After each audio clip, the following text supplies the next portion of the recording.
want to say an official welcome from New Jersey NATS. I'm Kathy Price. I'm the governor for New Jersey NATS, and we have our president and John Price, and our treasurer Liz, and our another at-large member Rachel. We've got a lot of people coming on. I want to introduce our wonderful guest today. And for those of you who were with us last month, we had Dr. Patricia Caicedo, and she talked about Latin American music and Iberian music. Today we're going to hear about the music of Florence Price, and next month we're going to have Dr. Loren Plant, and he's going to talk about Black American art song and spirituals. So we hope you'll join us for that third edition. So very briefly, because this is exactly 1 hour, we try to hold very strictly to that. So I'm going to give Dr. Carter all the time that I possibly can, but I want to just give you a little idea about him, and then I'll turn it over to him. He will have 10 minutes for questions at the end. And so if you want to put your questions in chat, just so you don't forget what they are, you're welcome to. But you can also just save them up, and we'll do a little Q&A then. So tenor, scholar, cultural activist, and pedagogue Marquese Carter has distinguished himself as a force for change in the world of classical music. What a great sentence. Dr. Carter's research on the art songs of Florence Price have been featured in numerous forums, including the Society for American Music Conference and the New York Times. And there's lots more we could say about that. Carter serves as president of the International Florence Price Festival, where he curated and administered the first virtual Florence Price Festival in 2020.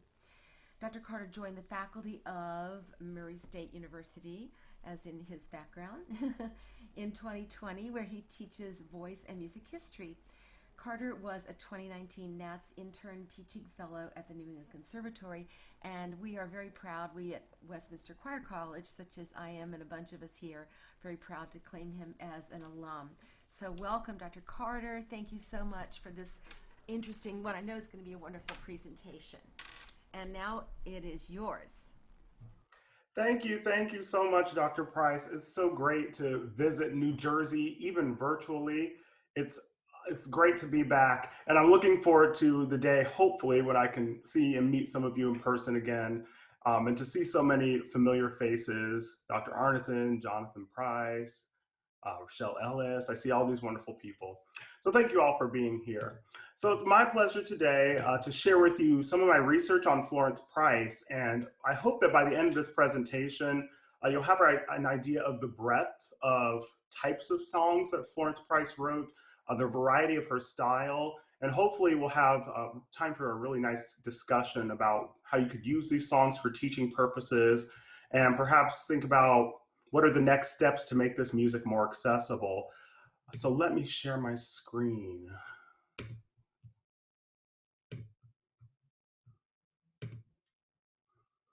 All right, I hope everyone can see this. So we're gonna start with just a little bit of, I call it in my music history class, a little critical listening. So we're gonna listen to Night by Florence Price.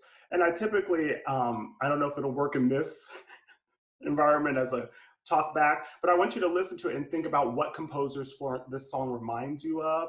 Perhaps if you didn't know it was Florence Price, what other composers would you associate it with? And when would you think it were written? I've heard a lot of different observations, and I'm curious to see what people would think. So this is Daryl Taylor.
So if any of you hadn't heard that piece before, um, I won't ask you to say it out loud, but many folks have compared this to Debussy. I've heard people say that it reminds them of Nuit d'Étoiles.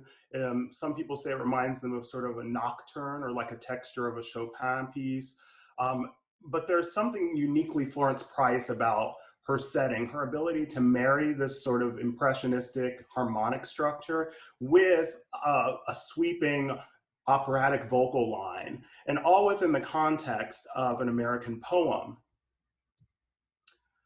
So in this presentation, we're going to talk about those varying influences that kind of arise in Florence Price's art song and make her distinct from some of the other American composers, particularly those in the 1920s through 40s. I'm going to give you a brief biography of Florence Price, but you see pictured there is The Heart of a Woman, The Life and Music of Florence B. Price. This is a fantastic book written by the late Raylinda Brown. It is a great piece of scholarship, but it's also very approachable and great to use in courses. And Raylinda Brown, unfortunately, is no longer with us, and this is her final great work in service to the profession. But Florence Price herself was born to Dr. James Smith, a dentist, and Florence Irene Gulliver Smith, her mother, who was also of mixed race. And one of the things that Raylinda Brown discusses in Florence Price's biography, and I think she does well, is she talks about how Florence Price's positionality as a white passing Black woman in a more upper class framework allowed her to have access to a lot of things that other African American composers did not have access to. Her family friend growing up was William Grant Still and his family, and they were both taking piano lessons and organ lessons. And Florence Price, her mother grew up playing piano around the house and was trained as a musician as well. So Florence Price grew up hearing classical music, and particularly romantic to early to late classical music. She also grew up in the Presbyterian Church, the African Presbyterian Church, which was an outcropping of the American Presbyterian Church. And the music that she grew up hearing there was similar to what they heard in the white Presbyterian Church. Lots of Handel, lots of Mendelssohn, and quite a bit of oratorio work. So Florence Price had exposure to a lot of classical music and to a continuing education that allowed her to gain entry into the New England Conservatory of Music in 1903 through 1906, where she studied with George W. Chadwick, considered one of the deans of American music. And he's responsible for building what we now see as the American Conservatory system, with New England Conservatory as the primary experiment. In 1920, she moved to Chicago after a violent uprising of lynchings in Little Rock, Arkansas, where she was born. And after I talked to Karen Walwyn last week, a fantastic pianist and another scholar of Florence Price, she said particularly the lynching happened right up the street from Florence Price. And it scared a lot of the Black elites out of that city. And so she then moved to Chicago, where she went on to win the Wanamaker Prize in 1931 and 32, making her the first African-American woman to have a major symphony played by a major US orchestra, which is the Chicago Symphony. Her piece went on to be performed at the 1933 Chicago World's Fair, where it was heard by artists, scholars, and culturally intrigued folk from around the world. And so this should have catapulted her into international fame, but because of her positionality and her race, it did not do that. So she had some short-lived widespread acclaim, but then it sort of fizzled out. And so that's one of the questions as a scholar I'm always asking is, how do we find ourselves rediscovering composers like Florence Price, particularly when they have such a great output? She wrote more than 150 songs, and beyond them, and that's modest, that's what we know of. we keep finding more songs. Below floorboards in the holdings at University of Arkansas, we keep finding more. But she wrote more than 300 pieces altogether. Piano works, large-scale vocal choral works, um, symphonies, and solo instrumental works as well. A little known fact is also that she conducted treble choirs, particularly African American women's treble choirs, all around Chicago. And so this is another area where we need more and more research. We hear a lot about the Harlem Renaissance, but we don't talk a lot about the Chicago Renaissance, which was majorly framed by the work of Black women on the ground. The Harlem Renaissance manifested more as an elitist movement, whereas the Chicago Renaissance manifested in Black women's social gatherings, anti-lynching groups, door-to-door campaigns, after-school lunch programs, things that we still see in Chicago and throughout urban environments today that were started by Black women in Chicago. So Florence Price was very much integrated into the cultural landscape of Chicago. Whenever I talk about Florence Price, I try to make it a point to situate her in the context of the Chicago Renaissance. I already began to talk about that, but when we talk about African American music, I find that oftentimes my colleagues, particularly musicologists who are not trained in a critical race context, don't necessarily, when they think of African American music, they jump straight to the spirituals, or what W.B. Du Bois called the souls of Black folk, sorrow songs. And whereas the spirituals are important to African American music, they're only one aspect of the expression. But one of the reasons why we have that association in American music, African American composers, spirituals, particularly concert spirituals, is because the Black male elites who were framing the Harlem Renaissance were in favor of the direct quotation of spirituals, because spirituals were considered the respectable genre that would portray African Americans as respectable, as intellectual, and then that would be their best foot forward. Not blues, not jazz, and certainly not the cakewalk or the juba dance or any of the antebellum slave traditions, folk traditions. This is important because what we then see is this divide in the way we historicize African American vocal music, where we miss out on folk who lived between those two genres. Florence Price, in addition to being a classical composer, also wrote jingles, also played vaudeville organ and played for silent films and wrote improvisatory works under the pseudonym VJ, which was a gender neutral name. And so I ended up getting a lot more credit and making more money off some of her compositions as VJ than she did as Florence B. Price. So I like to let people understand why some of the other structural reasons why we don't remember Florence Price, because Burleigh was put at the forefront and William Grant Still were put at the forefront. But Florence Price preferred creating a more Afro-romantic aesthetic rather than relying on the direct quotation of spirituals, which we'll discuss a little bit more in depth as we move forward. But the Messenger was a newspaper that was popular in New York during the Harlem Renaissance. There was a wonderful article I found in my research where it was a group of Black men describing the role of Black women. And I can't quote it directly, but one of the statements that were made was that Black women must silently support Black men and support them as they heal from the oppressive eye of slavery, and one day their day will come. Well, Florence Price was not satisfied to wait. And so she created her own aesthetic and she created her own her path forward. And in a sidebar, she also divorced her husband and lived most of this second part of her life as a single mother, composing nearly nonstop at a feverish pace. Florence Price was very aware of the challenges facing her, as outlined in her letter to Sergei Koussevitzky, where she had sent scores for him to consider and had not heard back from him for many, many weeks. She finally said, "Add to that the incident of my race. I have colored blood in my veins, and you will understand some of the difficulties that confront one in such a position." And she goes on to say, look at the merit of my music and look beyond my dual, she calls them the handicaps of my race and my gender, and look at the virility and the beauty of my music. And so she was constantly in this ideological fight for people to take her music seriously.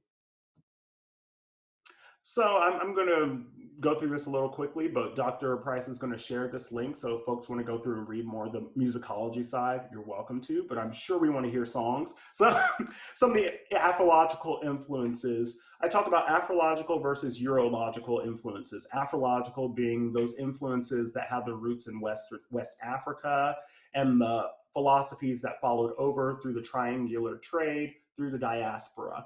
Some of the aphological aesthetics to listen for in Florence Price are the influences of the Chicago jazz and blues scene.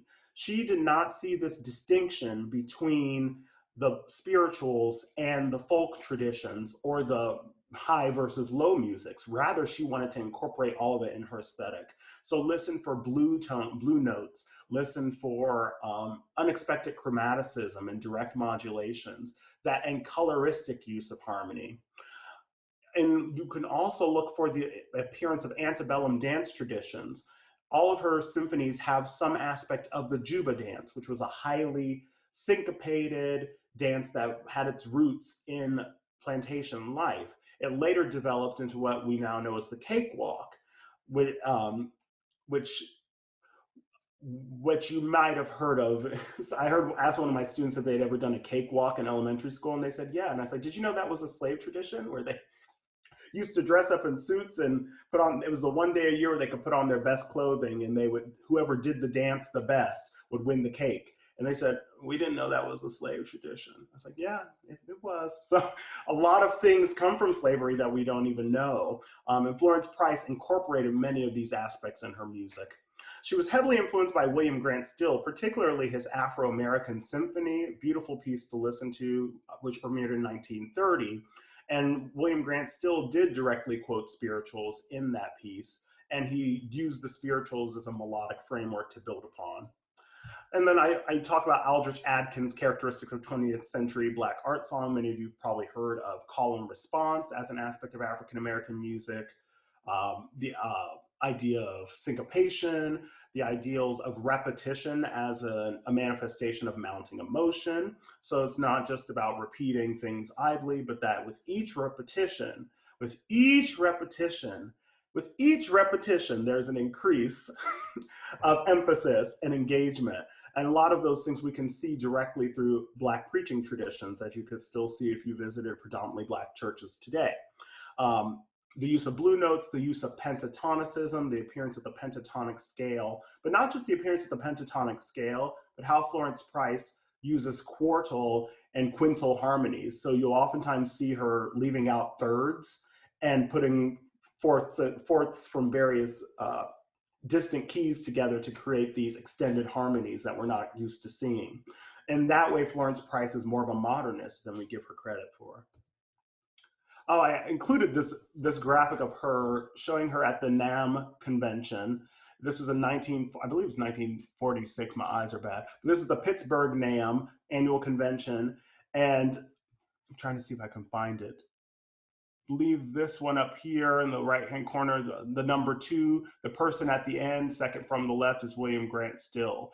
And she's pictured with a lot of other performers. So she was very engaged in the National Association of Negro Musicians. And she was highly decorated and regarded within that community. And the Eurological influences might be pretty readily apparent to you. I mentioned the American Presbyterian Church, but also her New England Conservatory training was highly influential, particularly the balance between structure versus affect. You will see her use sonata principle throughout her songs and in her instrumental pieces, but reinvent it by introducing more melodic material and inventing it with the materials of Afrological music that I talked about. She was also during this time, German formalism predominated the way we taught. So again, sonata principle, the four movement symphony, those structures were part of her ear. And as I mentioned, she was also exposed to French composers. Milhaud visited the New England Conservatory while she was there. And so we can hear how she might have picked up some of those newer, more experimental harmonies. And you'll hear harmonic modernism, polychords, chord extensions that go beyond sounding jazzy and go toward, we might be heading toward modernism, not just an Afro-Romantic perspective. So there was all my musicology stuff. So those of you who fell asleep during that part, stretch out because here come the songs. All right, so this, I've managed, I apologize for that graphic, but all of the songs that I'm gonna talk about today come from, let's see if it works. I don't know if it'll work. Oh no. Oh well, I shouldn't have used this. Oh, there we go. It comes from 44 Art Songs and Spirituals by Florence Price. It's edited by Richard Hurd, who also is no longer with us. It's published by Clarinet Editions, and you can get it from Glendower Jones. Always get it from Glendower, if you ask me. I've managed to break down these songs into what are categories that I've given them. However, these are not categories that Price used. She did not categorize her songs. But as a scholar, I've interacted with these songs and seen different ways in which different aesthetic values come forth. So we'll see that there's a little bit of crossover, but I'm going to talk about each of them. And I invite someone to argue with me and tell me another way to do it. So first of all, this is one we should be all pretty familiar with, concert spirituals. Anything in that Burley book, any of his spiritual settings are concert spirituals. What makes them concerted is the fact that they are accompanied now, and they are not as tied to the folk tradition that we would have heard in antebellum spirituals. So now there's a harmonic context. They're no longer a cappella, and there's no longer the sort of diversity of vocal training that you would have heard on a plantation with the sung songs. Rather, these are concerted, and they have the framework of a written accompaniment with the pre-existing melody. In Florence Price's spirituals, you'll hear these beautifully orchestral piano textures. If you've ever heard "My Soul's Been Anchored in the Lord," and if you fancy yourself a pianist, you see that your hands are all over that piano. It's a thick orchestral accompaniment, and it's a beautiful setting. It was actually originally written for the woman pictured, Marian Anderson.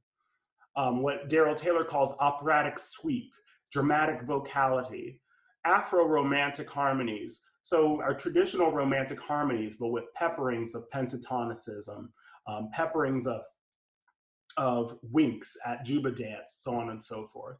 These are often great for medium to dramatic voices because it has a hefty accompaniment that supports a singer with a larger sized instrument. Some examples include "My Soul's Been Anchored in the Lord," premiered by Marian Anderson, "Trouble Done Come My Way," "My Little Soul's Gonna Shine." And Little Soul's Gonna Shine is one of the ones that actually is a little bit of a smaller scale and would work beautifully with any kind of medium voice. So here's an example of this. Let's hear Marian Anderson.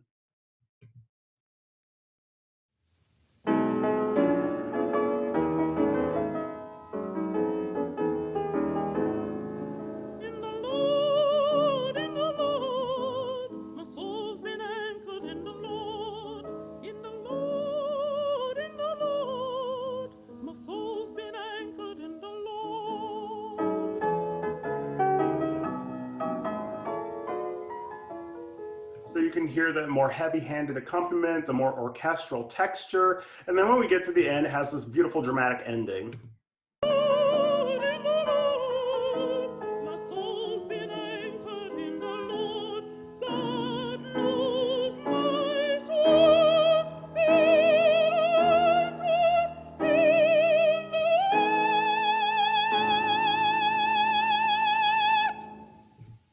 Talk about a contralto with a wide range. But Florence Price, you'll notice some of the spiritual settings are some of her widest range pieces because she had a singer like Marian Anderson to write for, who could sing from, low G below the staff all the way up to there. So it's beautiful, beautiful arrangements. These work fantastically for singers. Again, for singers with a little bit of a larger voice, and it's a very supportive accompaniment. Then we have what I call pseudo-spirituals, which are songs with original texts, but that use the musical framework of the spiritual. So they tend to be pentatonic. They tend to remind us of what a spiritual sounds like. They tend to be written in dialect. Florence Price actually wrote a pseudo-spiritual on her own text. She also stole a text for her words for a spiritual from a newspaper, and that it was a dialect poem that was talking about how hard life was and how tired the person was of living and how hard it is to hard it is to be a Black person in America.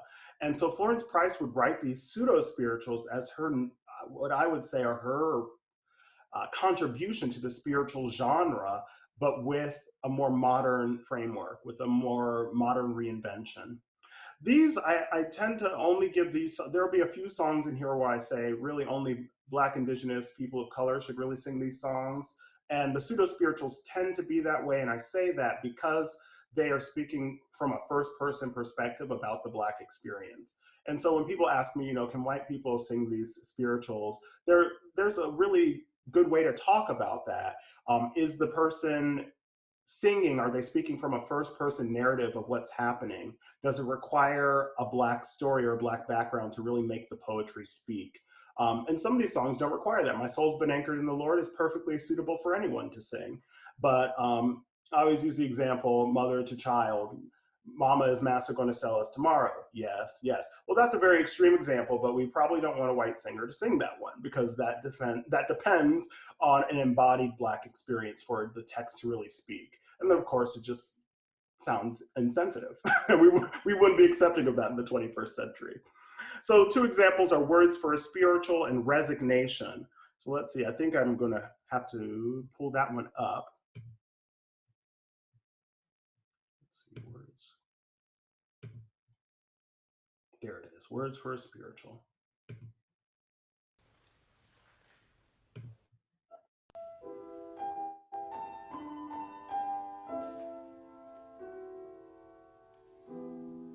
And immediately at that introduction, you hear da da da da da da da da, a pentatonic opening that's very simplistic, simple chordal accompaniment. My life is a pathway of sorrow. I struggled and toiled in the sun,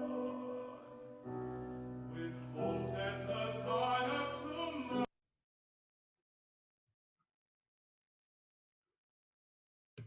Let it buffer. We knew something would happen like this.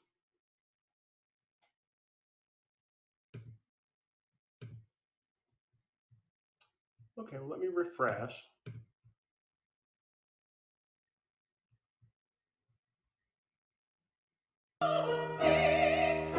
That's very different.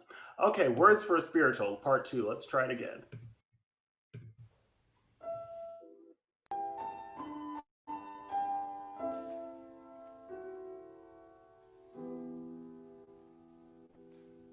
My life is a pathway of sorrow. I struggled and toiled in the sun, with hope that the tide of tomorrow. Well, great. Well, we'll leave that for now. Hopefully it'll rebuffer. I'm going to restart this page and let it buffer a little. And I'll let it go. Okay, but you can listen to that one. Even with that small snippet, you can hear that it sounds like a spiritual, that there are themes of the working class and themes of toil and strife. And these songs are beautiful because they have a very limited range. So they're really good for beginners. Some of these songs are really nice for beginners. And one of the things I'll keep coming back to from the teaching perspective is that these songs introduce chromaticism, they introduce dramatic vocal lines, but with a really, and they introduce also chromaticism, but it's so supportive. You can always find the melody in the vocal line, or the vocal line inside the piano melody somewhere. And it's a really great place to start to develop some new skills in a singer. Then we have the popular and parlor songs. These are the songs from the VJ years. I've trademarked that. Now, every time I've said that, people are like, oh, I love that, the VJ years. These characteristics of these songs, you can hear the improviser and the theater organist. You can hear that she actually has a sense of humor. I think people sort of characterize Florence Price as very serious. And you read her notes, she was very serious. She kept notes on everything, but she has a lighter side. So it's humorous, they're lighter in tone. These are great for articulation, articulatory freedom. I love that there's good, chatty, speechy text. It's really great for people with tongue tension. It's really great because it's in the middle voice, and it gets people who are typically holding a lot of breath. They might be holding a lot of tension in the abdominals. They need to release some air. Those constant flow of consonants will really help them to establish some flow. So these are great for singers with those type of issues. Also, these songs work for any kind of singer. They're funny, they're light. Some of them talk about nature themes. They are middle to low voice dominant. I'm hoping that maybe in the next couple of years we'll get some in a higher key to be more friendly for our soprani and our trebles. These are short miniature songs, so they work really nice. If any of you know Carrie Jacobs Bond's half-minute songs, these are like in that vein. In fact, there are a couple scholars that believe that Florence Price and Carrie Jacobs Bond met a couple times in Chicago during some conferences and different musical events. But these are short miniature songs. They work really nicely to just throw in at the end of a recital. There's some of them are overtly political. I'm going to show you one at the end, that's String Stars for Pearls, which is overtly speaking to the start of the conflict in Korea, speaking to some human rights atrocities that were happening. You can hear a lot more winks and nods to jazz harmony with tritone substitutions, extended chords, and polychords. So we're going to listen to, let's hope this video is working. This is from 4 encore songs, and this one's really playful, A Flea and a Fly. This is so short, I hope it works. Otherwise, I'm just going to search. Let's see. Let's see how quick I can get it. We probably should be able to get Daryl. Oh, there we go.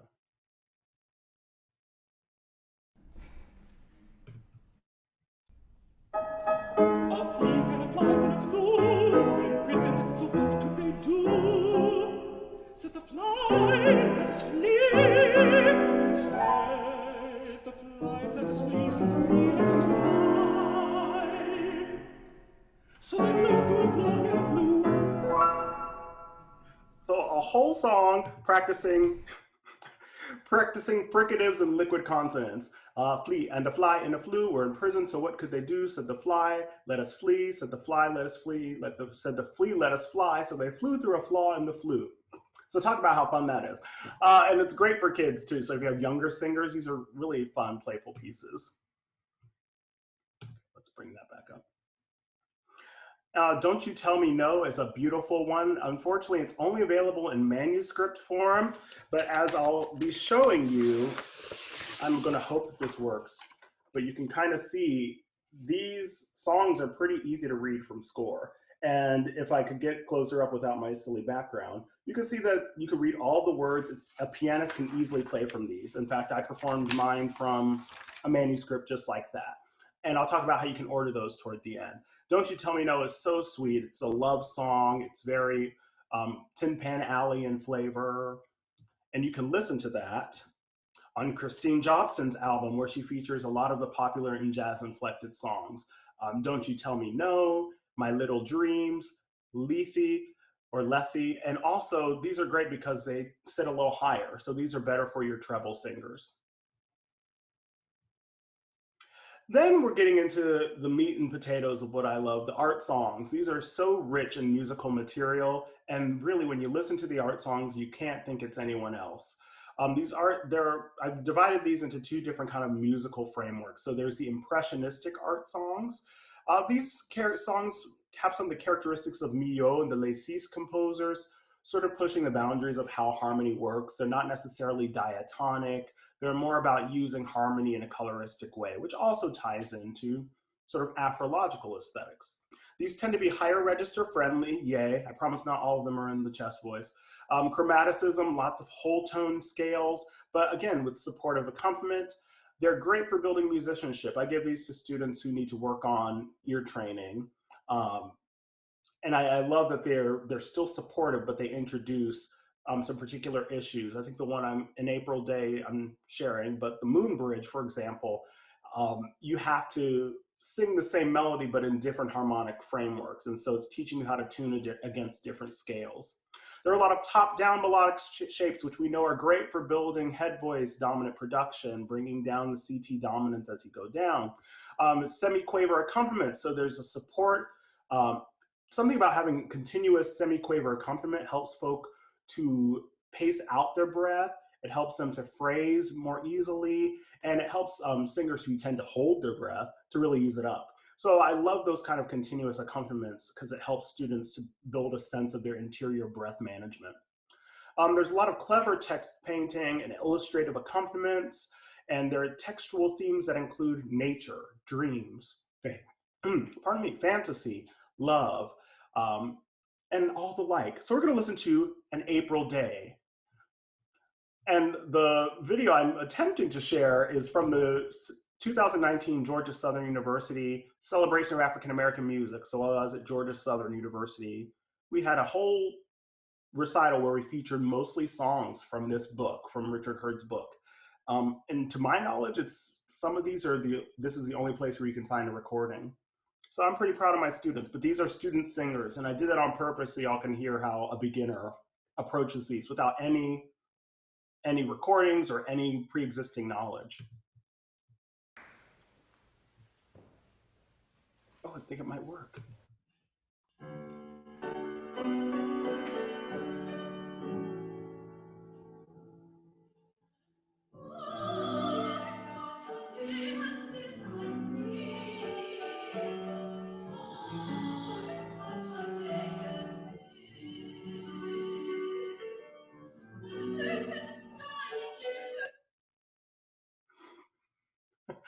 It's great. It's like the universe is telling me exactly how long my excerpt should be.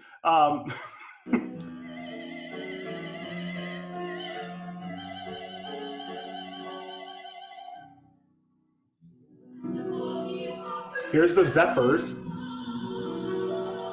whole tone scales.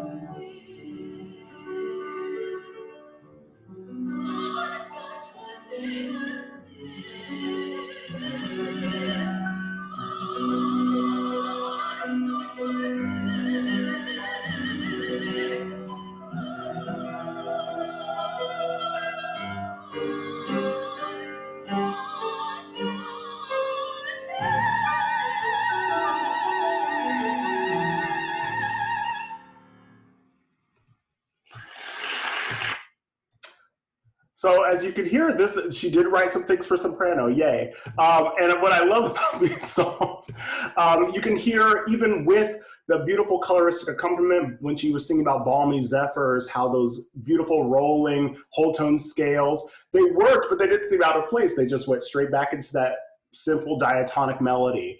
So again, it's very coloristic, it's supportive to the singer. And again, that high note at the end is not written, but I always give students free range to add high notes. And I always cite Florence Price has red pen markings in all of her scores that she wrote for Marian. And it says, this is how Marian did it. So she always left room for what the performer preferred and what would help highlight them. So I always say, I don't think she would have cared if you took it up the high note at the end, if you interpolated something higher, particularly in these songs. Some of those spirituals, we can debate about it. Okay, so then there are the Afro romantic art songs. These are typically texts by Dunbar. So these are the ones that tend to be using the spiritualistic topic, the sort of musical framework of the spiritual. You'll hear blue notes and colorful melodies. Some of them are higher voice friendly. Some of them are a little bit more medium voice dominant. The arching melodies contrasts with declamatory sections, and you often see sonata principle showing up. It's a overarching ABA form, but really she puts most of the emphasis on that B or that development section. So lots of new musical material. Tell me how. You're at your 40-minute thing. Oh, I am? Great, thank you. I have 10 more minutes and we're almost there. So these are songs that are in ABA. These were a fun ball game for me to explore as a musicologist, because I get to talk about sonata principle and how she deconstructs it and breaks it in half, and I just kind of love it. But often these are ABA form with increased discontinuity. That's a fancy word for unexpected things in B section. The textual themes include oppression, nature, optimism, and double consciousness. So if anyone has not heard of double consciousness, it's this idea that African Americans have to live in two worlds: the world where they're viewed through the white lens and the world where they're only viewed through Black experience. And so one of the beautiful things about these songs, and if you read any Dunbar, this is a topic that shows up over and over in his poems, this idea of entrapment, this idea of having to double speak and be one person in the public sphere and another person in your private life. Florence Price uses sonata principle in these songs to, in that B section, describe what I call a masking gesture. So in the beginning of it, you see the character saying, everything is all right, everything's beautiful. But in that B section, trouble enters, chromaticism enters, discontinuity enters, and it's as if the mask that they put on to show the world dissolves away. So this is some of her best narrative writing. So we're gonna listen to Sympathy by a dear friend, Louise Toppin. I Know Why the Caged Bird Sings. Everyone should probably know that poem.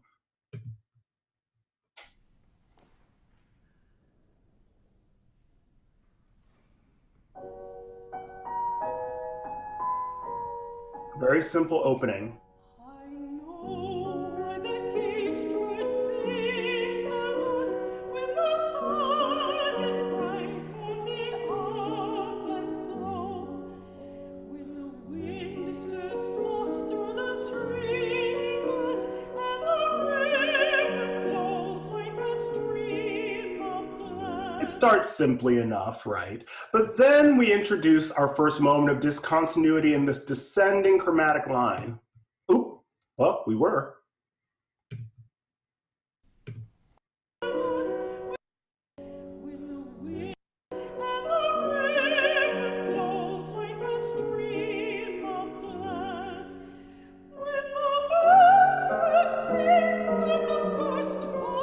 Lots of notes.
And so on and so forth. And so we go back to the A section. It's a gorgeous piece, and it presents a lot of challenges in the middle section. It's chromatic, it's descending, and it's high. So, and it becomes more declamatory. But the payoff is a beautifully dramatic piece that still works within an art song framework. Okay, I know I'm going to be behind time. So why should I teach these songs to my singers? Well, I made a small list of reasons why.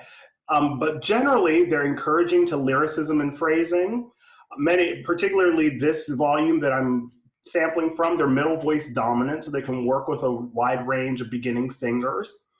For reasons of inclusion, many of these texts that center the Black experience. A great example is The Washerwoman. I talk about in The Washerwoman how I liken it to Gretchen am Spinnrad. And I talk about how instead of a spinning wheel, we see a Black domestic worker at a wash tub with rags that she's washing. And it immediately appeals to students of color who have never seen themselves in this repertory or don't feel like they belong in this repertory. And so when you start to center that as the narrative of what art song does and how it creates drama and how it creates stage setting, that opens up new conversations and opens up a more inclusive environment. It's great for teaching musicianship with supportive accompaniment, so it doesn't just throw them in the deep end. It's not like giving Poulenc to a freshman. It's like giving them a little bit of chromaticism, but in a little bit of a hug of diatonicism. There's operatic sweep, so it's really encouraging for voices, some singers that might be afraid of their own shadow, as one of my friends said. So it allows them to sing with a little bit more vocal engagement, a little bit more body engagement. There are orchestral accompaniments that can support a larger instrument, and these are popular songs that are great for establishing articulatory freedom. And finally, this is American music. And so if we're spending time teaching Copland's American songs, old American songs, then we can spend time teaching Florence Price's art songs, because both of them contribute to American music. And in many ways, Florence Price's musical language presupposes and predates a lot of the things we see in later American music. I know people want to know where to purchase scores. Well, you can get this book, which I know it might not show all the way, but you can get this book from Glendower Jones. You can also get copies of the manuscripts that I mentioned from the University of Arkansas Special Collections Library by simply emailing the email I put in there and request copies of the manuscripts. They're like 10 cents a page. So you can get a whole song for under $1 sometimes. Schirmer and Associated Music Publishers and Wise Music Classical are, in theory, handling the Price song catalog, but as far as I can tell, they're not interested in publishing a ton of songs. The ones that are available are at this website that I've linked to, and you can see they put Abraham Lincoln Walks at Night as a vocal piece. I think you have to select, on this left-hand side, you can select voice, and you can see all the ones that they have for voice alone, so solo voice. Dr. Carter, yeah. Do you know if any of these are printed in multiple keys, or is that a little too much to hope for right now? Like higher or yeah, so Sympathy is published in a higher key, and Glendower Jones does distribute that. So the one you heard is in a higher key, and I believe the highest note is an A or B flat. It's pretty high. And then the original key, I think the highest note is a G. So Raylinda Brown made that edition, and Glendower distributes it. Great question. Some of the other ones, they're not in higher keys yet, and they should be. And I'm hoping to work on that. I'm hoping that Schirmer will also work on that as the new custodian of these works, and that they will publish these songs in a way that's accessible, because it's not very accessible to publish one song at a time. It's better to, of course, invest in an anthology, but doesn't seem like that has been the priority yet. So some of the future work that I think that needs to be done in order for this music to be more accessible and to continue to grow, and for us to really make sure she's not lost again, that she's not needing to be rediscovered in 20 more years.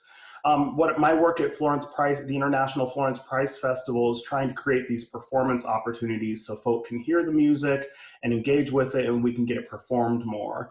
Our next event is Songs from the Heart of a Woman, featuring Big Blue Opera initiatives, where we're going to feature many of these songs, as well as some songs by Margaret Bonds. And that is a paid event, but it's a $5 suggested donation. It's not a lot, and it's going to be at least an hour event featuring the W. Crim Singers and Big Blue Opera initiatives out of Tennessee State University. So you're supporting HBCUs, and you're also supporting the work of Florence Price Festival. Hopefully publishing songs in multiple keys. This is a project that I'm hoping to work on in the next 5 years. It is complicated a little bit by Schirmer's acquisition of the songs, but they seem to not be putting a lot of emphasis on song yet. So we're working on at Price Fest and at me as an individual finding inroads to publish more of these songs in more keys. There are more than 100 unpublished songs, political songs. There are songs by poets, including Lord Byron. We don't have many song settings of Lord Byron. Later revisions of existing songs. And one of the things I did want to have a little exhibit, we'll see if it'll work, but this is, nope, it won't. I'm going to take a picture and send it to you. I will. But this is, I have a page out of Florence Price's own catalog. She had cataloged her own songs, and she had one called Songs 1940 to 41. And she not only was the poet and his song in here, but there are new songs we haven't heard yet. Like Lethe was in here, An April Day is in here, Sympathy is in here. But Life, Rhapsody, What Do I Care About Morning, Wading in the Creek, and Youth and Love Song, many more songs that have a popular ilk, that have a jazzier ilk, and some songs by poets we don't have many songs by. And I wanted to end with just showing you what is still possible and what's out there. This is my performance of String Stars for Pearls, which was a premiere. This is Florence Price's setting of this beautiful text exploring themes of pacifism, themes of peace, themes of avoiding war. This was during the outbreak of the Korean War. This is one of her latest songs. And so this is a not so covert attempt at speaking out against war.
And if you're still interested and want to study more about Florence Price, I put a whole list of songs in here. The Song of America project is wonderful by Thomas Hampson. And they actually list my dissertation on there. So if anyone wants to read a long dissertation on art song, by all means.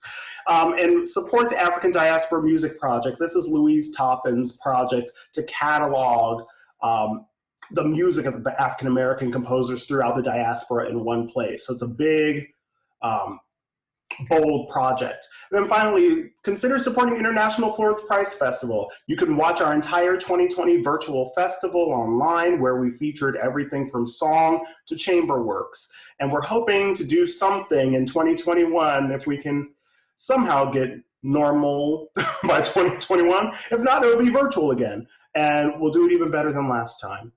So I want to thank you. I know I want to leave time for questions. I want to thank you all for your time. Thank you for showing up to listen and learn about Florence Price. And I'm excited to answer any of your questions. Thank you. Thank you so very much. So let's see what is all here. I'm going to go back to the top in the chat. And let's see. I'm going to go to gallery just in case somebody has their hand up or something. So I had a quick question at the beginning, and that was, do you know of any treble choir music that's been published that she has written? There is a SSA version of The Moon Bridge, which I believe that Shermer originally published and that you could find on Shermer's website, that wise Shermer/AMP website. I know she has that. I know that she has a communion setting of, the mass. She has a mass setting. And I believe that's an SSA version, and that's also available through Shermer. But a good way to search for some of these things, even if they're not in print, is to first go to Shermer's website and just click on Florence Price as their composer, and you can see all the stuff they have published by her. And if you don't find it there, then for choral works, your next best move would be to actually check at the archive. And again, I've heard from my choral colleagues that they've just sung from the manuscript, and it's very nice handwriting. I'm actually going to turn off my background picture so I can show some of this. But yeah, I hope that starts to answer your question. Yeah, that's great. And did Kusevitsky write back and address her questions and her music? Do you know? As far as I know, as far as I know, there was not an answer, but his aide said that he would be reviewing her score. But I don't think Kusevitsky himself answered back. Uh-huh. Great question. Yeah, and then we had the question about purchasing her things in higher keys, etc., which, obviously you've already answered. How can we stay in touch? I think you've answered this a little bit, to learn about additional published songs, recitals, and music by Florence Price. That probably came in before you had your last slides up. Mm-hmm. Do you want to add to that, or is that good? Yeah, I honestly, what we're doing at Florence Price Fest is we're working on some new initiatives to create accountability for larger institutions to actually put their money where their mouth is and program more works by Black women. And so we're working on what we're calling a pledge program, so that we would have institutions pledge to meet certain benchmarks in exchange for some educational resources, sending out some ambassadors from Price Fest to come work on the music, do master classes. And we just wrote a nice grant for that. We're hoping for that. But one of the things we would hope to do is pressure large corporations like Shermer to make these works more available, especially when they have put so much effort into acquiring them, but there's not been much effort into marketing them. And so one of the things we're trying to do is put a little pressure there by creating a coalition of people. I think I got off topic. Did I answer the question? But yeah, I would encourage people to pressure Shermer and email them because we get a lot of emails at Price Fest and we just simply can't field all of those and do the work we do. And many of the times it's just going to be ask Shermer. Yeah. But you might pressure them and email them on their website and say, hey, we want this. Because if they hear from the people, I think that they'll start to respond. Mm-hmm. And then if you check the link that I asked John to put up on this chat, which he did while we were having our talk, you will see this PowerPoint that Dr. Carter just gave, and it has all those links. So somebody want to know, could you send a list of links and research publications in case you didn't take notes? But actually you'll have it, right? They'll have everything they really need right now. It seems like the Hampson site is a good one also. Yeah, it's a good clearinghouse. Yeah, and the Florence Price Society. Yeah, and there it is again, in case you missed it earlier. I took off my filter so you could kind of see how legible the scores are and how you could read all of the text. It's very easy to play from. Everything is there. This has got a little darker, but I mean, it's very easy to sing from. So, and this particular score, which is for low voice, but this is Monologue for the Working Class for low voice. And it's a song for a low baritone, and it actually has an orchestrated version. I think it's about a 15-minute piece. And what a cool thing that we could add to the repertoire. But there are other songs that sit much higher that just simply aren't published. And someone posted, I think it was Catherine, put them in a different key on finale. Yeah, no one's going to come after you if you put it on a different key finale. It's one thing for me to publish it, but if you're a finale whiz, I I avoid finale at all costs, but if you want to put it in finale, I think it would work just fine, for sure. I have a friend who will just sight transpose it. I mean, I'm lucky. So I have a couple pianists who say this is easy enough that I can sight transpose it. But And our yeah, songs in general go in all different kinds of keys. It's just a matter of acquiring that. So yeah. I wouldn't think that it would be an issue. Yeah. Wonderful. Well, you did it. We have like 30 seconds left over. So Oh, wow. Well, that's thank you. that's terrific. Well, it was wonderful to hear this music. I became more familiar with her about a year, 2 years ago, because I had a student who was very interested in her, and so her recital, she did a number of selections, and I was just so enthralled with how beautiful it is. These pieces are. So thank you for bringing that so much to light for us, and for everybody else, Lauren Plant. I think he's still here. Dr. Plant, yes, here he is. Oh, Our next guest presenter in November. So please join us again. And let's just everybody give a nice, virtual round of applause to Dr. Carter for thank you. today. And this has been recorded, so, if you need that, Liz, I forget how we get them out to everybody. I guess we could, do you recall how Just we email njnats at Tom? njnats dot net. We'll also provide a link to it on the Facebook event. Yeah. So it'll be there in case you need it. Beautiful. Thank you all so much for having me. And if you don't buy any other Florence Price thing, consider investing in this one because it's not going to be coloratura soprano high, but there are some higher things that are usable in there. But there's no reason why most music libraries shouldn't have that book. It has most of her song that we know about in it. Yeah, I'm getting it today. Tomorrow, one of those 2 days. All right. Well, thank you again. And everybody, have a lovely rest of your Sunday.